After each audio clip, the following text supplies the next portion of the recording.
మీలో ఎవరైనా కానీ మీ నాన్న వచ్చి నాన్నరా నేను నాన్న అంటే మా నాన్న కదా ఆలోచించుకుని నాన్న అని పిలుస్తానంటావా? కొన్ని రోజులు టైం తీసుకుంటావా? దేవుణ్ణి నమ్మడానికి టైం కావాలా? దేవుడిని అంగీకరించడానికి టైం కావాలా?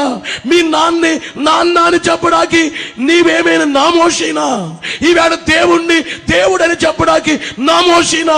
యేసు లాంటి వారెవరైనా ప్రపంచంలో ఉన్నారా?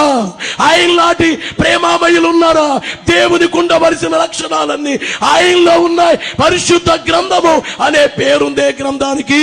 అలాంటి ఆ సత్యవంతుణ్ణి నమ్మనప్పుడే దేవుడు అడుగుతారు, నన్ను నమ్మనప్పుడు నీకెందుకు వేళ్ళు నరకానికి? నువ్వు చేసిన పెద్ద మిస్టేక్ ఇది. నువ్వు పాపం చేయటం కాదు, పాపివే, నీవే కాదు, మనుషులందరూ పాపిలే. కానీ ఆ పాపానికి నేను మందిచ్చాను.